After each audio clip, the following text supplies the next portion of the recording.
എൻ്റെ പേര് റിയ ജോൺസൺ. ഞാൻ എറണാകുളം ജില്ലയിലെ ആയവന എന്ന സ്ഥലത്ത് നിന്ന് വരുന്നു.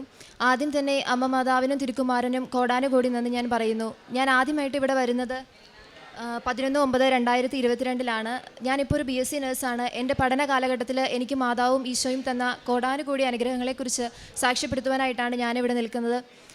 സാധാരണ ഒരു കുട്ടിയെ പോലെ തന്നെ 10ഉം +2 ഒക്കെ നന്നായിട്ട് പഠിച്ചു. എല്ലാവരും പ്രാർത്ഥിക്കുന്ന പോലെ തന്നെ പ്രാർത്ഥിച്ചു. എക്സാം എഴുതി. 10ഉം +2 ഒക്കെ 90% മേളിലുള്ള മാർക്കോട് തന്നെ ഞാൻ പാസ്സായി. അതിനുശേഷം നല്ലൊരു ക്രിസ്ത്യൻ കോളേജിൽ തന്നെ എനിക്ക് നഴ്സിങ്ങിന് അഡ്മിഷൻ കിട്ടി.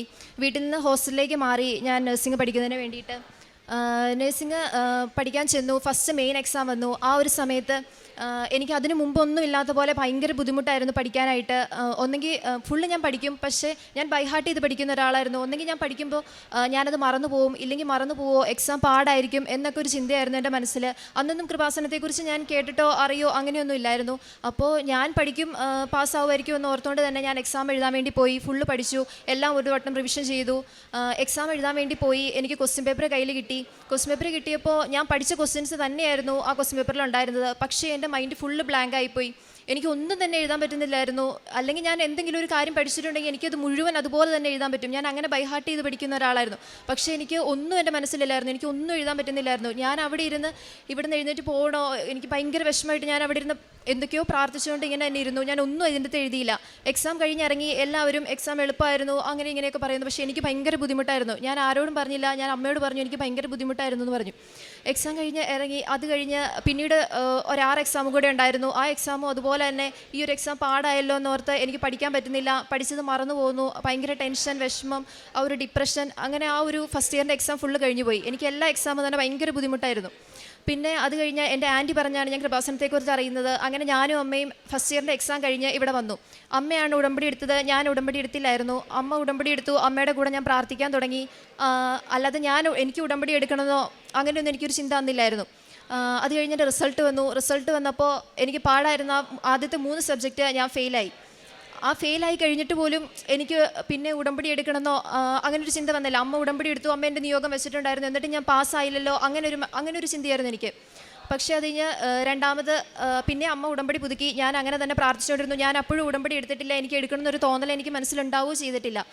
രണ്ടാമത് പിന്നെ സപ്ലിമെൻ്ററി എക്സാം എഴുതി. അതുപോലെ ഞാൻ നന്നായിട്ട് പഠിച്ചു. അന്ന് ഞാൻ പഠിച്ച ക്വസ്റ്റ്യൻസ് ആയിരുന്നു വന്നത്. എനിക്ക് കുറേയൊക്കെ എഴുതാൻ പറ്റി. ഞാൻ പാസ്സാവുമെന്ന് വിചാരിച്ചു. പക്ഷേ ഞാൻ പിന്നെയും പാസ്സായില്ല. ആ സബ്ജക്റ്റിനെല്ലാം ഞാൻ പിന്നെയും ഫെയിലായി. അത് കഴിഞ്ഞ് എനിക്ക് ഈ ഒരു വിശ്വാസം കുറഞ്ഞു വന്നു. അത് കഴിഞ്ഞ് സെക്കൻഡ് ഇയറിൻ്റെ ഞങ്ങളുടെ എക്സാം വരാറായി. അപ്പോഴും ഫസ്റ്റ് ഇയറിൻ്റെ 3 എക്സാം ഞാൻ ഫെയിലായി തന്നെ ഇരിക്കുമോ, ഞാൻ പാസ്സായിട്ടില്ല. അത് കഴിഞ്ഞ് ഞങ്ങളുടെ സെക്കൻഡ് ഇയറിൻ്റെ എക്സാം വന്നു. സെക്കൻഡ് ഇയറിൻ്റെ എക്സാമിൻ്റെ ടൈം ടേബിൾ വന്നു. ആ ടൈം ടേബിൾ വന്ന കൂട്ടത്തിൽ തന്നെ ആ സെക്കൻഡ് ഇയറിൻ്റെ എക്സാമിൻ്റെ ഓരോ ഡേറ്റിൻ്റെയും ഇടയ്ക്ക് കൂടെ ഫസ്റ്റ് ഇയറിൻ്റെ സപ്ലിമെൻ്ററി എക്സാം കയറി വന്നു. അപ്പോൾ എനിക്ക് ഭയങ്കര ബുദ്ധിമുട്ടായിരുന്നു. ദൈവമേ, സെക്കൻഡ് ഇയറും ഫെയിലാവുമല്ലോ, സെക്കൻഡ് ഇയറും പഠിക്കാൻ പറ്റില്ല, അതിൻ്റെ ഇടയ്ക്ക് ഫസ്റ്റ് ഇയറിൻ്റെ സപ്ലിയും വരുന്നു, അതും ഫെയിലാവുമല്ലോ, അങ്ങനെ ഒരു ചിന്തയായിരുന്നു എൻ്റെ മനസ്സിൽ. അപ്പോൾ എനിക്ക് മനസ്സിൽ തോന്നി ഞാൻ ഉടമ്പടി എടുക്കണം. അമ്മയുടെ കൂടെ ഉടമ്പടി എടുത്ത് ഞാൻ പ്രാർത്ഥിക്കുന്നതിലൊരു കാര്യമില്ല. ഞാൻ ഉടമ്പടി എടുത്തിട്ടുണ്ടെങ്കിൽ ഞാൻ പാസ്സാവുള്ളൂ, അങ്ങനെ ഒരു തോന്നൽ എൻ്റെ മനസ്സിൽ വന്നു. ഞാൻ ഇവിടെ വന്നു, ഞാൻ ഉടമ്പടി എടുത്തു. ഞാൻ അച്ഛനെ കണ്ട് പ്രാർത്ഥിച്ചു. അപ്പോൾ അച്ഛനോട് ഞാനിങ്ങനെ എൻ്റെ ടൈം ടേബിൾ ഫോണിൽ PDF ഉണ്ടായിരുന്നു. അത് ഞാൻ അച്ഛനെ കാണിച്ചു കൊടുത്ത് പ്രാർത്ഥിച്ചു. അച്ഛൻ പറഞ്ഞു, നീ എന്തായാലും ഈ പ്രാവശ്യം പാസ്സാവും, 2നും പാസ്സാവും, നീ വന്ന് സാക്ഷ്യം പറയണമെന്ന് പറഞ്ഞു. അത് കഴിഞ്ഞ് ഞാൻ എക്സാം എഴുതാൻ വേണ്ടി പോയി. അപ്പോൾ എൻ്റെ കയ്യിൽ കാശ് രൂപവും അതുപോലെ തന്നെ ഉടമ്പടി നിറച്ച വസ്തുക്കൾ, തൈലം എല്ലാം ഉണ്ടായിരുന്നു, ഉപ്പുണ്ടായിരുന്നു. ഞാൻ എക്സാം ഹാളിൽ കയറുന്നതിന് മുമ്പ് ഉപ്പ് കുറച്ച് കഴിച്ചിട്ട് ഞാൻ വിശ്വാസപ്രമാണം ചൊല്ലി പ്രാർത്ഥിച്ചു. എക്സാം ഹാളിൽ കയറി. ഫസ്റ്റ് എക്സാം എനിക്ക് ഭയങ്കര പാടായിരുന്നു. ക്വസ്റ്റ്യൻ പേപ്പർ കൈ കിട്ടിയപ്പോൾ ഞാൻ പഠിച്ചതൊന്നുമല്ല, ഫുൾ ആപ്ലിക്കേഷൻ ലെവൽ ക്വസ്റ്റ്യൻസ് ആയിരുന്നു. അപ്പോൾ എനിക്ക് ഭയങ്കര ബുദ്ധിമുട്ടായിരുന്നു. ദൈവമേ, ഞാൻ ഇത്രയും പ്രാർത്ഥിച്ചു ഉടമ്പടി എടുത്തു, എന്നിട്ടും എനിക്ക് എക്സാം പാടാണല്ലോ എന്നിരുന്നു. പക്ഷേ എക്സാം എഴുതാൻ വേണ്ടി ഞാൻ തുടങ്ങി കഴിഞ്ഞപ്പോൾ എനിക്കറിയില്ല, എവിടെ നിന്നൊക്കെയോ ആരൊക്കെയോ പറഞ്ഞു തരുന്ന പോലെ ആ ഒരു ബുക്ക്ലെറ്റ്, ഒരു 50 പേജിൻ്റെ ബുക്ക്ലെറ്റ് നിറയെ ഉത്തരങ്ങൾ എനിക്ക് എഴുതാനായിട്ട് സാധിച്ചു. അങ്ങനെ ആ ഒരു എക്സാം കഴിഞ്ഞു. പിന്നെ ഉണ്ടായിരുന്ന ഒരു 3-4 എക്സാമും കൂടെ അത് കഴിഞ്ഞുണ്ടായിരുന്നു. ആ എക്സാം എല്ലാം തന്നെ എനിക്ക് എളുപ്പമായിരുന്നു, ഒരു ബുദ്ധിമുട്ടില്ലായിരുന്നു. അതിൻ്റെ ഇടയ്ക്ക് ഫസ്റ്റ് ഇയറിൻ്റെ സപ്ലിമെൻ്ററി എക്സാം വന്നു. ഇപ്പോൾ ഒരു സെക്കൻഡ് ഇയറിൻ്റെ ഒരു എക്സാമിന് പഠിക്കുന്ന സമയത്തെന്ന് വെച്ചാൽ ഉറങ്ങാണ്ടിരുന്ന് ആയിരിക്കും പഠിക്കുന്നത്. അപ്പോൾ ഇന്നൊരു സെക്കൻഡ് ഇയറിൻ്റെ എക്സാം ആണെന്നുണ്ടെങ്കിൽ അതിൻ്റെ പിറ്റേ ദിവസം ഫസ്റ്റ് ഇയറിൻ്റെ ഒരു എക്സാം വന്നു. അപ്പോൾ അതിന് മുമ്പ് ലീവ് ഉണ്ടായിരുന്ന സമയത്ത് പഠിച്ചെഴുതിയിട്ട് ഞാൻ പാസ്സായിട്ടില്ല. അപ്പോൾ ഞാൻ മാതാവിനോട് പറഞ്ഞു, മാതാവ്, എൻ്റെ മുമ്പിൽ ആകെ കുറച്ച് മണിക്കൂറേ ഉള്ളൂ, എനിക്ക് പഠിച്ചെഴുതിയിട്ട് ഞാൻ പാസ്സായിട്ടില്ല. അപ്പോൾ ഇനി എനിക്ക് പഠിക്കാനായിട്ട് പറ്റില്ല, ഞാൻ മാതാവിനോട് പ്രാർത്ഥിക്കും, എനിക്കത് മാത്രമേ ഉള്ളൂ, എനിക്ക് പറ്റുന്നത് വെച്ചിട്ട് ഞാൻ എഴുതും എന്ന് പറഞ്ഞ് ഞാൻ എന്തൊക്കെയോ ബുക്ക് തുറന്നു. സപ്ലിമെൻ്ററി എക്സാമിന് വേണ്ടി ഞാൻ അതിൻ്റെ ഇടയ്ക്ക് സെക്കൻഡ് ഇയറിൻ്റെ എക്സാം കഴിഞ്ഞ് ഞാൻ പഠിച്ചു. എക്സാം എഴുതാൻ വേണ്ടി പോയി. ഞങ്ങളുടെ സെക്കൻഡ് ഇയർ യൂണിവേഴ്സിറ്റി എക്സാമിന് ആ ഒരു ക്വസ്റ്റ്യൻ പേപ്പറിൽ എന്ന് പറയുമ്പോൾ 14 ക്വസ്റ്റ്യൻസ് ആണുള്ളത്. അതിൻ്റെ അകത്ത് കുഹാസ് യൂണിവേഴ്സിറ്റിയുടെ വാലുവേഷൻ എന്ന് വെച്ചാൽ ഭയങ്കര ടൈറ്റാണ്. അത്ര ലിബറലായിട്ട് ഒരിക്കലും ആരും അങ്ങനെ പാസ്സാവത്തൊന്നുമില്ല. നല്ല ടൈറ്റ് വാലുവേഷൻ തന്നെയാണ്. എനിക്ക് ക്വസ്റ്റ്യൻ പേപ്പർ കിട്ടി. ആകെ ഞാൻ സത്യമായിട്ടും പറയും, എനിക്ക് അതിൻ്റെ അകത്ത് ആകെ ഒരേ ഒരു ക്വസ്റ്റ്യൻ മാത്രമേ എനിക്ക് അതിൻ്റെ അകത്ത് അറിയത്തുണ്ടായിരുന്നുള്ളൂ. അത് സപ്ലിമെൻ്ററി എക്സാമിൻ്റെ ആ ക്വസ്റ്റ്യൻ പേപ്പറിൽ 14 ക്വസ്റ്റ്യൻ ഉള്ള ക്വസ്റ്റ്യൻ പേപ്പറിൽ ഒരേ ഒരു ക്വസ്റ്റ്യൻ മാത്രമേ എനിക്ക് അറിയത്തുണ്ടായിരുന്നുള്ളൂ. പക്ഷേ ഞാൻ എഴുതി തുടങ്ങി, ഞാൻ കാശുരൂപം വെച്ച് പ്രാർത്ഥിച്ചു, ഞാൻ എഴുതി തുടങ്ങി, എന്തൊക്കെയോ ഞാൻ എഴുതി. എന്താണെന്ന് സത്യം പറഞ്ഞ് ഇപ്പോഴും എനിക്കറിയത്തില്ല, എന്തൊക്കെയോ ഉത്തരങ്ങൾ എനിക്ക് വരുന്നുണ്ടായിരുന്നു. അങ്ങനെ ആ ഫസ്റ്റ് ഇയറിൻ്റെ ആ എക്സാം ഞാൻ എഴുതി, എക്സാം എഴുതി ഞാൻ ഇറങ്ങി. അപ്പോൾ അമ്മ എന്നോട് ചോദിച്ചു എങ്ങനെയുണ്ടായിരുന്നു. അപ്പോൾ ഞാൻ പറഞ്ഞു, അമ്മേ ഞാൻ ഒന്നും തന്നെ എഴുതിയിട്ടില്ല, എന്തൊക്കെയോ എഴുതി, പക്ഷേ പാസ്സാവാനുള്ള ഞാൻ എഴുതിയിട്ടില്ല, എനിക്കറിയില്ല, ഇനിയെല്ലാം മാതാവിൻ്റെ കയ്യിൽ കൊടുക്കുമോ, മാതാവിനെല്ലാം അറിയാലോ, സമയം ഉണ്ടായിരുന്നു പഠിച്ചിട്ട് ഞാൻ പാസ്സായില്ല, ഇനിയെല്ലാം മാതാവിൻ്റെ കയ്യിൽ കൊടുക്കുവാന്ന് ഞാൻ പറഞ്ഞു. അത് കഴിഞ്ഞ് സെക്കൻഡ് ഇയറിൻ്റെ എക്സാമും ഫസ്റ്റ് ഇയറിൻ്റെ എക്സാമും എല്ലാം കഴിഞ്ഞു. ഫസ്റ്റ് ഇയറിൻ്റെ സപ്ലിമെൻ്ററി എക്സാം പാടായിരുന്നു, പക്ഷേ സെക്കൻഡ് ഇയറിൻ്റെ ഞാൻ പഠിച്ചെഴുതിയോണ്ട് എനിക്ക് എളുപ്പമായിരുന്നു. മറ്റേത് സമയം കിട്ടാത്തതുകൊണ്ട് പഠിക്കാത്തതുകൊണ്ട് എനിക്ക് ഭയങ്കര ബുദ്ധിമുട്ടായിരുന്നു. എക്സാം കഴിഞ്ഞു, ഒരാഴ്ച കഴിഞ്ഞപ്പോഴത്തേക്ക് റിസൾട്ട് വന്നു. ആ ഒരു സമയത്ത് വെച്ചാൽ ഞാൻ ഉടമ്പടി ജീവിതത്തിൽ നടക്കുന്ന സമയത്ത് ഞാൻ എല്ലാ കാര്യങ്ങളും കൃത്യമായിട്ട് ചെയ്യുമായിരുന്നു. ബൈബിൾ വായിക്കുമായിരുന്നു, പ്രാർത്ഥന ചൊല്ലുമായിരുന്നു, കുംസാരിക്കുമായിരുന്നു, പള്ളിയിൽ പോകുമായിരുന്നു, പറ്റുന്ന ദിവസങ്ങളിലൊക്കെ പള്ളിയിൽ പോയിരുന്നു, എല്ലാ കാര്യങ്ങളും തന്നെ ചെയ്യുമായിരുന്നു. റിസൾട്ട് വന്നു. ആദ്യം വന്നത് സെക്കൻഡ് ഇയറിൻ്റെ റിസൾട്ടായിരുന്നു. സെക്കൻഡ് ഇയർ റിസൾട്ട് വന്നപ്പോൾ ഞാൻ എഴുതിയ എല്ലാ വിഷയങ്ങൾക്കും നല്ല മാർക്കോട് കൂടി തന്നെ മാതാവ് എന്നെ പാസ്സാക്കി. അതിനുശേഷം ഒരാഴ്ചയ്ക്ക് ശേഷമാണ് എൻ്റെ ഫസ്റ്റ് ഇയർ റിസൾട്ട് വരുന്നത്. അപ്പോൾ എനിക്ക് റിസൾട്ട് വന്നു എന്ന് ഞാൻ അറിഞ്ഞു, പക്ഷേ ഞാൻ എടുത്ത് നോക്കിയില്ല. ഞാൻ വിചാരിച്ചു എന്തിനാണ് നോക്കുന്നത്, ഇതെന്തായാലും പഠിക്കാണ്ട് എഴുതിയതാണ്, അപ്പോൾ പിന്നെ ഞാൻ പാസ്സാവില്ലല്ലോ, അങ്ങനെ ഒരു ചിന്തയായിരുന്നു എനിക്ക്. അപ്പോൾ ഞാനത് നോക്കിയില്ല. പക്ഷേ എന്നോട് ഇങ്ങനെ വീട്ടിൽ നിന്ന് പറഞ്ഞു നോക്ക് എന്ന് പറഞ്ഞ് ഞാനിങ്ങനെ പ്രതീക്ഷീകരണ പ്രാർത്ഥന ചൊല്ലിയിട്ട് ഞാൻ റിസൾട്ട് തുറന്ന് നോക്കി. റിസൾട്ട് തുറന്ന് നോക്കിയപ്പോൾ ഞാൻ കാണുന്നത്, ഞാൻ സെക്കൻഡ് ഇയറിൽ പഠിച്ചെഴുതിയ ആ വിഷയങ്ങളെക്കാളും ഇരട്ടി മാർക്കോട് കൂടിയാണ് ഞാൻ ഫസ്റ്റ് ഇയറിലെ സപ്ലിമെൻ്ററി എക്സാം 3ാമത് എഴുതിയപ്പോൾ പാസ്സായത്. ഞാൻ ആ ഒരു ഞാൻ 3 സപ്ലിമെൻ്ററി എക്സാം എഴുതിയതിൽ ഒരു ക്വസ്റ്റ്യൻ പേപ്പറിൽ എനിക്ക് ഒരു ക്വസ്റ്റ്യൻ പോലും അറിയത്തില്ലായിരുന്നു. 14 ക്വസ്റ്റ്യനും എനിക്ക് അറിയത്തില്ലാത്തൊരു ക്വസ്റ്റ്യൻ പേപ്പറാണ് ഞാൻ എഴുതി എൻ്റെ അമ്മ മാതാവ് എന്നെ പാസ്സാക്കി തന്നത്. അതിനുശേഷം പിന്നെ ഉടമ്പടി ജീവിതത്തിൽ തന്നെ മുന്നോട്ട് പോകുമായിരുന്നു. തേർഡ് ഇയറൊക്കെ എക്സാം എഴുതി പാസ്സായി, അതുപോലെയൊക്കെ തന്നെ പോയി. അത് കഴിഞ്ഞ് പിന്നെ കുറച്ച് ഞാൻ ഉടമ്പടിയിലൊന്ന് ഉഴപ്പി തുടങ്ങി. ഫോർത്ത് ഇയറിൻ്റെ എക്സാമൊക്കെ വന്നപ്പോൾ, അത് കഴിഞ്ഞ വർഷം ഫോർത്ത് ഇയറിൻ്റെ എക്സാം വന്നപ്പോൾ ഞാൻ ചെറുതായിട്ടൊക്കെ ഒന്ന് ഉഴപ്പി തുടങ്ങി. അപ്പോൾ ഞാൻ ഫോർത്ത് ഇയറിൻ്റെ എക്സാം എഴുതാൻ വേണ്ടി പോയി. എനിക്ക് ഫസ്റ്റ് ഇയറിൽ എന്തൊരു ബുദ്ധിമുട്ടായിരുന്നു ഉണ്ടായിരുന്നത്, അതുപോലെ തന്നെ എനിക്ക് ഫോർത്ത് ഇയറിൽ ആ ഒരു ബുദ്ധിമുട്ടുണ്ടായി. അതായത് എനിക്ക് പഠിക്കാൻ പറ്റുന്നില്ല, പഠിച്ചത് മറന്നു പോകുന്നു, അതുപോലൊരു ബുദ്ധിമുട്ടുണ്ടായി. ഫോർത്ത് ഇയറിൽ എക്സാം അറ്റൻഡ് ചെയ്യാൻ വേണ്ടി ഞാൻ പോയി. ആദ്യത്തെ ദിവസത്തെ എക്സാം എനിക്ക് ഭയങ്കര ബുദ്ധിമുട്ടായിരുന്നു. പക്ഷെ ഞാനത് ആരോടും പറഞ്ഞില്ല. ഞാൻ പ്രാർത്ഥിക്കുന്നുണ്ട്, അങ്ങനെയൊക്കെ ചിന്തിച്ചുകൊണ്ടായിരുന്നു അമ്മ ഇരുന്നത്. പക്ഷേ എനിക്ക് പ്രാർത്ഥിക്കാൻ ഭയങ്കര ഒരു മടിയൊക്കെ വന്നായിരുന്നു. എന്തായാലും ഇനി ജയിക്കും, ഇത്രയും ജയിച്ചല്ലോ, അപ്പോൾ ഇനി ജയിക്കും, അങ്ങനെ ഒരു മനോഭാവമായിരുന്നു എനിക്ക്. പക്ഷേ എനിക്ക് എക്സാം ഭയങ്കര ബുദ്ധിമുട്ടായിരുന്നു. പക്ഷേ ഞാനത് വീട്ടിൽ പറഞ്ഞില്ല. അത് കഴിഞ്ഞ് പിന്നെ 3 എക്സാമും കൂടെ ഉണ്ടായിരുന്നു. ആ 3 എക്സാമും എനിക്ക് ഭയങ്കര ബുദ്ധിമുട്ടായിരുന്നു. പക്ഷേ ഞാനതൊന്നും ആരോടും പറഞ്ഞില്ല. എക്സാം എല്ലാം കഴിഞ്ഞു. എക്സാം 19-ാം തീയതി കഴിഞ്ഞു. അത് കഴിഞ്ഞ് ജനുവരി 20-ന് ഞാൻ പിറ്റേ ദിവസം തന്നെ ഞാൻ ഇവിടെ വന്ന് ഞാൻ എൻ്റെ ഉടമ്പടി പുതുക്കിയ സമയത്ത് ഞാൻ ഉടമ്പടി പുതുക്കി കഴിഞ്ഞ് ഇവിടെ ഇരുന്ന് ഞാൻ മാതാവിനോട് കരഞ്ഞ് ഞാൻ പ്രാർത്ഥിച്ചു, മാതാവേ ഇത്രയും അനുഗ്രഹം തന്നിട്ടും ഞാൻ നിന്നെ മറന്ന് കുറേ നാൾ നിന്നോട് ഞാൻ പ്രാർത്ഥിക്കാതിരുന്നു, അതിന് നീ എനിക്കൊരു ശിക്ഷയായിട്ടായിരിക്കും ചിലപ്പോൾ നീ എനിക്ക് എക്സാം ഇത്ര പാടാക്കി തന്നത് എന്ന് പറഞ്ഞ് ശരിക്കും കരഞ്ഞ് പ്രാർത്ഥിച്ചു, കുംസാരിച്ചു. ബാക്കി എല്ലാ കാര്യങ്ങളും കൃത്യമായിട്ട് തന്നെ ഞാൻ ചെയ്ത് ഉടമ്പടി ജീവിതത്തിൽ ഞാൻ മുന്നോട്ട് പോയി. ആ ഒരു സമയത്ത് പിന്നെ പ്രാക്ടിക്കൽ എക്സാം വന്നു. അപ്പോൾ പ്രാക്ടിക്കൽ എക്സാം വന്ന സമയത്ത് എനിക്കത് അറ്റൻഡ് ചെയ്യാൻ പോകാനായിട്ട് ഭയങ്കര മടിയായിരുന്നു. കാരണം തിയറി എന്തായാലും പാടാം, ഞാൻ എന്തായാലും ഫെയിലാവും, അപ്പോൾ ഇനി പ്രാക്ടിക്കലിന് ഞാൻ പോയാലും എന്തിന് ഞാൻ പോകുന്നത്, ആ ഫെയിലാവുമല്ലോ എന്നൊരു ചിന്തയായിരുന്നു എൻ്റെ മനസ്സിൽ. അപ്പോൾ ഞാൻ പ്രാർത്ഥിക്കുന്ന സമയത്ത് ഒരു ദിവസം രാവിലെ പ്രാക്ടിക്കൽ എക്സാമിന് പോകുന്നതിന് മുമ്പ് പ്രത്യക്ഷീകരണ പ്രാർത്ഥന ഞാൻ ചൊല്ലി പ്രാർത്ഥിക്കുന്ന സമയത്ത് എനിക്ക് നീലം എഴുതിരിയിൽ ഇങ്ങനെ ഒരു റോസാപ്പൂവിൻ്റെ പോലത്തെ ഒരു തീയുടെ പോലെ ഒരു ഇത് എനിക്ക് കാണാനിടയായി. അന്ന് ഞാൻ എക്സാമിന് പോകുന്നതിന് മുമ്പ് ഞാൻ മാതാവിനോട് പ്രാർത്ഥിച്ചു, മാതാവേ ഈ യൂണിവേഴ്സിറ്റി എക്സാമിന് ഞാൻ പാസ്സാവുമെങ്കിൽ, അല്ലെങ്കിൽ മാതാവ് എൻ്റെ കൂടെ ഉണ്ടെന്നുണ്ടെങ്കിൽ ഞാൻ ഇന്ന് പ്രാക്ടിക്കൽ എക്സാമിന് പോകുമ്പോൾ മാതാവിൻ്റെ എന്തെങ്കിലും ഒരു അടയാളം എനിക്ക് കാണിച്ചു തരണമെന്ന് ഞാൻ പ്രാർത്ഥിച്ചു. അത് കഴിഞ്ഞ് പ്രാക്ടിക്കൽ എക്സാമിന് പോയി. അന്നത്തെ ദിവസം എനിക്ക് ഒരു പേഷ്യൻറ്റിനെ അസൈൻ ചെയ്ത് കിട്ടി. ഞാൻ എക്സാമിന് കയറി ആ പേഷ്യൻ്റെ റൂമിലേക്ക് ഞാൻ കതക് തുറന്ന് ചെല്ലുമ്പോൾ ഞാൻ കാണുന്നത് എനിക്ക് അസൈൻ ചെയ്ത് കിട്ടിയ ആ പേഷ്യൻ്റ് ഇവിടുത്തെ കൃപാസനത്തിലെ നീല മെഴുതിരിയും പച്ച മെഴുതിരിയും കത്തിച്ചു വെച്ച് മാതാവിൻ്റെ കാശുരൂപം എൻ്റെ നേരെ ഉയർത്തിപ്പിടിച്ച് മുട്ടുത്തിന്ന് പ്രാർത്ഥിക്കുന്നതായിട്ടാണ് ഞാൻ കണ്ടത്. മാതാവിൻ്റെ വലിയൊരു അടയാളമായിട്ട് തന്നെ ഞാനത് കാണുമായിരുന്നു. അങ്ങനെ അത് കഴിഞ്ഞ് പ്രാക്ടിക്കൽ എക്സാം എല്ലാം കഴിഞ്ഞു. ഞാൻ എൻ്റെ ഉടമ്പടി ജീവിതത്തിൽ ഞാൻ എല്ലാ കാര്യങ്ങളും കൃത്യമായിട്ട് ചെയ്തു. അതിനു മുമ്പ് ചെയ്തതിനേക്കാളും കൂടുതൽ എല്ലാ കാര്യങ്ങളും ഞാൻ കൃത്യമായിട്ട് ചെയ്തു പോന്നു. അത് കഴിഞ്ഞ് കഴിഞ്ഞ മാസം 24-ാം തീയതി എൻ്റെ ഫോർത്ത് ഇയർ റിസൾട്ട് വന്നപ്പോൾ ഞാൻ എഴുതിയ 4 വിഷയങ്ങൾക്കും എനിക്ക് അത്രയും ബുദ്ധിമുട്ടായിരുന്ന 4 വിഷയങ്ങൾക്കും ഫസ്റ്റ് ക്ലാസ്സോടുകൂടി മാതാവ് എന്നെ പാസ്സാക്കി തന്നു. മാതാവിനും തിരുകുമാരനും കോടാനുകോടി നന്ദി. ഇതുകൂടാതെ അമ്മയായിരുന്നു ആദ്യം ഇവിടെ വന്ന് ഉടമ്പടി എടുത്തിരുന്നത്. എനിക്ക് ഫസ്റ്റ് ഇയർ എക്സാം ബുദ്ധിമുട്ടായിരുന്ന സമയത്ത് അന്ന് എനിക്ക് ഒരു വർഷമായിട്ട് ഈ എക്സാമിൻ്റെ ബുദ്ധിമുട്ട് കാരണം ഭയങ്കര മൈഗ്രെയിനും ഭയങ്കര ഡിപ്രഷനൊക്കെ കാരണം മൈഗ്രെയിൻ അങ്ങനെ ഒരു ബുദ്ധിമുട്ടുണ്ടായിരുന്നു. അപ്പോൾ അമ്മയുടെ ഉടമ്പടിയിൽ ആദ്യം നിയോഗം വെച്ചിരുന്നത് എൻ്റെ മൈഗ്രെയിൻ മാറി കിട്ടണേന്നായിരുന്നു. അപ്പോൾ ഉടമ്പടി നേർച്ച വസ്തുക്കൾ ഉപയോഗിച്ച് പ്രാർത്ഥിച്ചതിൻ്റെ ഫലമായിട്ട് ഇവിടുന്ന് അന്ന് ഉടമ്പടി എടുത്ത് ഇറങ്ങിയതിന് ശേഷം ഇന്ന് വരെ ആ ഒരു 1.5 വർഷമായിട്ട് എനിക്ക് സ്ഥിരം പെയിൻ കില്ലർ കഴിക്കണമായിരുന്നു, അല്ലെങ്കിൽ ഹോമിയോ മരുന്നൊക്കെ ഞാൻ എടുത്തുകൊണ്ടിരുന്നതായിരുന്നു. പിന്നെ ഞാൻ മരുന്നൊന്നും തന്നെ കഴിച്ചിട്ടില്ല. ഉടമ്പടി നേർച്ച വസ്തുക്കൾ മാത്രമേ ഉപയോഗിച്ചിട്ടുള്ളൂ. പിന്നെ ഇന്ന് വരെ എനിക്ക് ആ മൈഗ്രെയിൻ്റെ തലവേദന എനിക്ക് ഉണ്ടായിട്ടില്ല. ഇത്രയും അനുഗ്രഹങ്ങൾ തന്ന മാതാവിനും തിരുക്കുമാരനും കോടാനുകൂടി നന്ദി. ഉടമ്പടി ജീവിതത്തിൽ നിന്നിരുന്ന സമയത്ത് ഞാൻ പ്രാർത്ഥനകളും കാര്യങ്ങളൊക്കെ കൃത്യമായിട്ട് ചെയ്യായിരുന്നു. പ്രേക്ഷിത പ്രവർത്തനം ഇവിടുന്ന് പത്രം മേടിച്ചുകൊണ്ട് പോയി ഞാൻ പഠിച്ചുകൊണ്ടിരുന്ന സമയത്താണ് ഈ ജൂനിയേഴ്സിന്, അതുപോലെ എൻ്റെ കൂടെ പഠിക്കുന്ന കുട്ടികൾക്ക്, ഇപ്പോൾ ഹോസ്പിറ്റലിൽ ഡ്യൂട്ടി ചെയ്യുന്ന സമയത്താണെങ്കിൽ പേഷ്യൻസിന് ഒക്കെ തന്നെ കൊടുക്കുമായിരുന്നു. പിന്നെ എൻ്റെ വീടിൻ്റെ അടുത്തൊരു മദറാൻ സൈഡ് എന്ന് പറഞ്ഞ് കുഞ്ഞു കുട്ടികളുടെ ഒരു ഓർഫനേജ് ഉണ്ട്. അവിടെ പോയി അവർക്ക് ആവശ്യമായിട്ടുള്ള സാധനങ്ങൾ മേടിച്ചു കൊടുക്കും, ഡ്രസ്സൊക്കെ കൊടുക്കും, അങ്ങനെയൊക്കെ ചെയ്യുമായിരുന്നു. പിന്നെ പൊതിച്ചോറ് മേടിച്ചുകൊണ്ട് പോയിട്ട് ഞങ്ങളുടെ അടുത്തുള്ള കുറച്ച് പാവപ്പെട്ടവരായിട്ടുള്ള ആൾക്കാർക്ക് അങ്ങനെ കൊടുക്കുമായിരുന്നു. പിന്നെ ആരെങ്കിലും ഒരു സഹായം ചോദിച്ചിട്ടുണ്ടെങ്കിൽ ഞാൻ പഠിച്ചുകൊണ്ടിരിക്കുക, അപ്പോൾ എൻ്റെ കയ്യിൽ അങ്ങനെ ഒത്തിരി പൈസയൊന്നും ഉണ്ടാകത്തില്ല, പക്ഷേ എൻ്റെ കയ്യിൽ ഉള്ളത് വെച്ചിട്ട് ഞാൻ ആൾക്കാർക്ക് സഹായം ചെയ്യുമായിരുന്നു.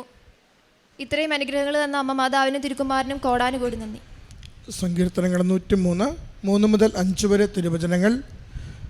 അവിടുന്ന് നിൻ്റെ അകൃത്യങ്ങൾ ക്ഷമിക്കുന്നു, നിൻ്റെ രോഗങ്ങൾ സുഖപ്പെടുത്തുന്നു, അവിടുന്ന് നിൻ്റെ ജീവനെ പാതാളത്തിൽ നിന്ന് രക്ഷിക്കുന്നു, അവിടുന്ന് സ്നേഹവും കരുണയും കൊണ്ട് നിന്നെ കിരീടമണിയിക്കുന്നു, നിൻ്റെ യൗവനം കഴുകൻ്റേതുപോലെ നവീകരിക്കപ്പെടുവാൻ വേണ്ടി നിൻ്റെ ജീവിതകാലം അത്രയും നിന്നെ സംതൃപ്തനാക്കുന്നു. റിയ ജോൺസൺ എന്ന ഈ മകൾ തൻ്റെ നഴ്സിംഗ് പഠനകാലത്തുണ്ടായ വലിയ ക്ലേശങ്ങളും പരാജയങ്ങളും അത് വളരെ നന്നായി പഠിച്ചു വന്ന മകൾ നഴ്സിംഗ് പഠനം തുടങ്ങിയതിന് ശേഷം ആദ്യ വർഷം നേരിട്ട തുടർച്ചയായ പരാജയങ്ങളുടെ നടുവിലാണ് അമ്മ മാതാവിൻ്റെ തിരുനടയിൽ ഉടമ്പടി എടുത്ത് ജീവിച്ച് പ്രാർത്ഥിച്ചു തുടങ്ങുന്നത്. മകൾ പറയുന്നുണ്ട്, എന്നും ബൈഹാർട്ടായി പഠിക്കുകയും അത് മികച്ച രീതിയിൽ എഴുതി മാർക്ക് മേടിക്കുകയും ചെയ്തിരുന്ന മകളാണെന്ന്. എന്നാൽ അത് നഴ്സിംഗ് പഠനം തുടങ്ങുമ്പോൾ അതങ്ങനെയൊന്നും കാര്യങ്ങൾ നടക്കുന്നില്ല. പലതും അറിയാവുന്നതാണ്, പക്ഷേ അത് എഴുതുവാനും മാർക്ക് നേടുവാനും ആവാത്ത വിധം പരാജയത്തിലേക്ക് പോയിക്കൊണ്ടിരുന്നു. മകൾ ഉടമ്പടിയിലേക്ക് വന്നു തുടങ്ങുമ്പോൾ പരിശുദ്ധമ്മയുടെ സവിശേഷമായ സംരക്ഷണത്തിലേക്കാണ് വരുന്നത്. ഉടമ്പടി ജീവിതം നമുക്ക് നൽകുന്ന ആദ്യത്തെ അനുഭവം അത് തന്നെയാണ്.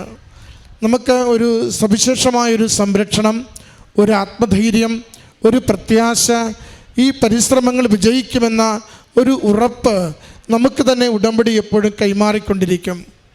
അത് ഉടമ്പടിയിൽ നമ്മൾ കൊടുക്കുന്ന ഉടമ്പടിയോടുള്ള ഒരു ആദരവ്, ഉടമ്പടി ജീവിതത്തിൽ വിശ്വസ്തയോടുകൂടി ചുവട് വയ്ക്കുവാൻ നാം എടുക്കുന്നൊരു തീരുമാനം, നമ്മുടെ തന്നെ ജീവിതത്തിൻ്റെ കറകളെയും കുറവുകളെയും കഴുകി ശുദ്ധീകരിച്ചുകൊണ്ട് ദൈവനാമത്തെ മഹത്വപ്പെടുത്തുവാൻ വേണ്ടി നാം തയ്യാറാകുന്നതിൻ്റെ ഒരു മനസ്സ്. അതുകൊണ്ട് ഉടമ്പടി നമുക്ക് പതിയെ പതിയെ ഒരു ആത്മവിശ്വാസത്തിൻ്റെയും ഒരു ദൈവസ്നേഹത്തിൻ്റെയും അതോടൊപ്പം പരിശ്രമങ്ങളിൽ വിജയിക്കുന്ന ഒരു പ്രത്യാശയുടെയും സന്തോഷമാണ് നമുക്ക് കൈമാറുക. മകൾ പറയുന്നതും അതുതന്നെയാണ്. ആദ്യ വർഷത്തെ ഡിപ്രഷൻ വരെ എത്തിയ ഏറെ സങ്കടകരമായ സാഹചര്യത്തിൽ നിന്ന് പതിയെ ഞാൻ മുന്നോട്ട് പോയിക്കൊണ്ടിരുന്നു. 2ാം വർഷ പരീക്ഷ എഴുതുമ്പോൾ ആദ്യത്തെ വർഷത്തെ പരീക്ഷകളുടെ സപ്ലിയും ചേർത്താണ് എഴുതേണ്ടിയിരുന്നത്. അത് അടുത്തടുത്ത ദിവസങ്ങളിൽ വരുന്നു. പ്രത്യേകിച്ച് സപ്ലിക്ക് വേണ്ടി പഠിക്കുവാൻ സമയം പോലും ഇല്ലാത്ത അവസ്ഥ. നന്നായി പഠിച്ച് പലതവണ എഴുതി പരാജയപ്പെട്ടത് പഠിക്കുവാൻ സമയമില്ലാതെ ഞാൻ എഴുതേണ്ടി വന്ന സാഹചര്യമാണ്. അതാണ് മകൾ സൂചിപ്പിക്കുക. എന്നാൽ 2ാം വർഷത്തെ റിസൾട്ട് ആദ്യം വന്നു, അതെല്ലാം വിജയിച്ചു. എന്നാൽ അതിനേലും കൂടുതൽ മാർക്ക് നൽകിക്കൊണ്ട് അമ്മ മാതാവ് എനിക്ക് പഠിക്കുവാൻ പറ്റാതിരുന്ന ആദ്യ വർഷത്തെ സപ്ലികൾ ജയിക്കുന്നതിന് എന്നെ സഹായിച്ചുവെന്ന്. അത് മാതാവിൻ്റെ ഒരു സംരക്ഷണവും മാതാവിനോട് പ്രാർത്ഥിക്കുമ്പോൾ ലഭിക്കുന്ന ഉത്തരവുമായിട്ട് മകളതിനെ കാണുകയാണ്. ആ നഴ്സിംഗ് പഠനം 2-3 വർഷങ്ങൾ നന്നായി പോയി. സ്വാഭാവികമായിട്ടും ശാന്തമായ കടലിൽ തോണി പോയിക്കൊണ്ടിരിക്കുമ്പോൾ പെട്ടെന്ന് നമുക്കൊരു ഉറക്കവും ആലസ്യവും ഉറപ്പാണല്ലോ. അത് തന്നെയാണ് ഉടമ്പടി ജീവിതത്തിൽ സംഭവിക്കുന്നതും. ഒന്ന് പിന്നോട്ട് പോകുന്നു, പ്രാർത്ഥനയിലും ഉടമ്പടി ജീവിതത്തിലും ഒന്ന് പുറകോട്ട് പോകുന്നു. മകൾ പറയുന്നുണ്ട്, ഞാൻ എങ്ങനെയാണോ 1ാം വർഷം എത്തിയത് അതുപോലെ എൻ്റെ 4ാം വർഷവും എത്തിയെന്ന്. എന്ന് വെച്ചാൽ എൻ്റെ വിശ്വസ്തതയ്ക്കുണ്ടായ കുറവ്, എൻ്റെ ആത്മീയതയിലുണ്ടായ തളർച്ച, എൻ്റെ ശുദ്ധതയിലുണ്ടായ കുറവുകൾ, അതൊക്കെയും എൻ്റെ പ്രാർത്ഥനാ ജീവിതത്തിൽ വന്ന മന്ദത, അതൊക്കെയും ഞാൻ ദൈവകൃപയിലാണ് നാളതുവരെയും എൻ്റെ ജീവിതത്തിൻ്റെ മെറിറ്റിനേക്കാൾ ഉപരി കൃപയാണ് നയിച്ചതെങ്കിൽ കൃപയിൽ നിന്ന് ഞാൻ മാറുമ്പോൾ എൻ്റെ മെറിറ്റ് കൂടി നഷ്ടപ്പെടുന്നുണ്ട്. അതിൻ്റെ ഉലച്ചിലാണ് ശരിക്കും മകളുടെ പഠന മേഖലയിൽ 4ാം വർഷം അനുഭവിക്കുന്നത്. മകൾ ഏറെ കഷ്ടപ്പെട്ട് ആ പരീക്ഷകളിൽ ഒരുവിധം മുന്നോട്ട് പോകുന്നതിനെക്കുറിച്ചാണ് സൂചിപ്പിക്കുന്നത്. പരീക്ഷയ്ക്ക് പോകുമ്പോൾ മകൾക്കുള്ള ഏക വാഗ്ദാനം എൻ്റെ അമ്മയുടെ തിരുനടയിൽ ഏറ്റവും വേഗമെത്തി എൻ്റെ ഉടമ്പടി പുതുക്കും എന്നുള്ളതാണ്. നമ്മൾ വീണു പോകുന്നിടത്ത് വീണ് കിടക്കുകയാണോ? എഴുന്നേൽക്കുവാൻ നമുക്കൊരു മനസ്സുണ്ടോ? ഒന്ന് തിരുത്തി ജീവിക്കുവാൻ നമ്മൾ തയ്യാറാണോ? നമുക്ക് ഉടമ്പടി നിരന്തരമായ അനുഗ്രഹം തന്നുകൊണ്ടിരിക്കുമ്പോൾ നമ്മൾ ഇടയ്ക്ക് വെച്ച് നമ്മുടെ ആലസ്യം കൊണ്ട്, നമ്മുടെ ആത്മവിശ്വാസ കൂടുതൽ കൊണ്ട്, കഴിവിലുള്ള അമിതമായ ബലം കൊണ്ട് നമ്മൾ ദൈവകൃപയിൽ ആശ്രയിച്ചുള്ള ജീവിതത്തെ ഉപേക്ഷിച്ചാൽ അത് അപകടകരമാകുവാൻ സാധ്യതയുണ്ട്. ആ അപകടകരമായ സാഹചര്യത്തിലൂടെ കടന്നുപോയതിനെയാണ് മകൾ സൂചിപ്പിക്കുന്നത്. മകൾ എന്നിട്ട് അത് പറയുന്നുണ്ടല്ലോ, അമ്മയുടെ തിരുനടയിൽ വന്ന് ഞാൻ എൻ്റെ ഉടമ്പടി പുതുക്കി, കണ്ണീരോടുകൂടി അമ്മയോട് പ്രാർത്ഥിച്ചു, അമ്മ എന്നെ കാത്തതുപോലെ ഈ പരീക്ഷയ്ക്കും എന്നെ കാത്തുകൊള്ളണമേ എന്ന്. ഇനി പ്രാക്ടിക്കലിൻ്റെ ഒരു പരീക്ഷ മാത്രമേ മകൾക്കുള്ളൂ. അമ്മയോട് ചോദിച്ചതും അത് മാത്രമാണ്, എനിക്കൊരു അടയാളം വേണം. എനിക്ക് പരീക്ഷയ്ക്ക് പോകുമ്പോൾ അമ്മ കൂടെയുണ്ട്, അമ്മ സഹായിക്കും എന്നതിനൊരു അടയാളം വേണം. അതാണ് മകൾ പറയുക, പേഷ്യൻറ്റിൻ്റെ മുറിയിലേക്ക് ചെല്ലുമ്പോൾ എൻ്റെ നേരെ കാശുരൂപം ഉയർത്തിപ്പിടിച്ച് പ്രാർത്ഥിക്കുന്ന, പച്ചത്തിരിയും നീലത്തിരിയും കത്തിച്ച് പ്രാർത്ഥിക്കുന്ന ഒരു രോഗിയെയാണ് ഞാൻ കാണുന്നതെന്ന്. അത് അമ്മയിലൂടെ ലഭിച്ച അടയാളമായി മകൾ തിരിച്ചറിയുകയാണ്. ഞാൻ ഇവിടെയുണ്ട്, ഞാൻ കൂടെയുണ്ട്. നീ പരീക്ഷകൾ എഴുതുമ്പോൾ നിന്നെ സഹായിക്കുവാനും നിന്നെ നയിക്കുവാനും ഞാൻ നിൻ്റെ കരങ്ങൾക്ക് ബലവും കണ്ണുകൾക്ക് കാഴ്ചയും നിൻ്റെ ബുദ്ധിക്ക് പ്രകാശവും നിൻ്റെ ഹൃദയത്തിന് ജ്വലനവുമായി കൂടെ ഉണ്ടാകുമെന്ന്. അതാണ് മകൾ ആ പരീക്ഷ നല്ല സന്തോഷത്തോടെ പൂർത്തീകരിക്കുവാൻ, ആ കോഴ്സ് മുഴുവനും അത് വിജയത്തിലേക്ക് എത്തിച്ചേരുവാൻ സഹായിച്ചതെന്ന് സൂചിപ്പിക്കുകയാണ്. പ്രിയമുള്ളവരെ, ഉടമ്പടിയിലാണോ അമ്മ മാതാവ് കൂടെ നടന്ന് എല്ലാ ഇടങ്ങളിലും നമുക്ക് സംരക്ഷണ കവചം ഒരുക്കിക്കൊണ്ടിരിക്കും. നാം അറിയാത്തൊരിടത്തേക്ക് ചെല്ലുമ്പോൾ പോലും നമ്മളെ നോക്കി ഉടമ്പടിയുടെ അടയാളങ്ങൾ സംസാരിച്ചു കൊണ്ടിരിക്കും. അതൊരു കാശുരൂപമാവാം, അതൊരു പത്രമാവാം, അത് കത്തി നിൽക്കുന്നൊരു തിരിയാവാം, അല്ലെങ്കിൽ അമ്മ മാതാവിൻ്റെ വസ്ത്രത്തിൻ്റെ നിറമുള്ളൊരു വ്യക്തിയാകാം. ഓരോരുത്തരും നമ്മളോട് നമ്മളറിയാത്ത ഭാഷയിൽ നമ്മളോട് അമ്മയുടെ സാന്നിധ്യത്തെക്കുറിച്ച് കൈമാറിക്കൊണ്ടിരിക്കും.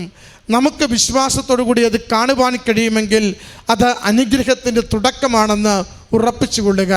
അതിൻ്റെ സാക്ഷ്യമാണ് ഈ മകൾ ഈ അൾത്താരയിൽ പങ്കുവയ്ക്കുക. അമ്മയിൽ ആശ്രയിക്കുക, ജീവിതത്തിൻ്റെ അലസതകളെ വെടിയുക, വിശ്വാസത്തോടെ പ്രാർത്ഥിക്കുക. ഏതൊരു ക്ലേശത്തിലും വിജയവും ആശ്വാസവും പകരുന്ന രീതിയിൽ ദൈവാത്മാവിൻ്റെ സംരക്ഷണം നമ്മൾ അനുഭവിച്ച് മുന്നേറുന്നത് കാണുവാനാവും. അമ്മ മാതാവിനും തിരുക്കുമാരനും നന്ദി പറഞ്ഞുകൊണ്ട് കരങ്ങളടിച്ച് ഈ സാക്ഷ്യം സമർപ്പിക്കാം. അത്യപൂർവ ദൈവാനുഭവങ്ങൾ ഇനി നിങ്ങൾക്കും സ്വന്തം. ഈ യൂട്യൂബ് ചാനൽ ഇതുവരെ സബ്സ്ക്രൈബ് ചെയ്തിട്ടില്ലെങ്കിൽ ഇപ്പോൾ തന്നെ സബ്സ്ക്രൈബ് ചെയ്യുക. ഈ വീഡിയോ ഇപ്പോൾ തന്നെ നിങ്ങളുടെ സുഹൃത്തുക്കൾക്ക് ഷെയർ ചെയ്തുകൊണ്ട് കർത്താവിൻ്റെ പ്രേക്ഷിതരാകുക.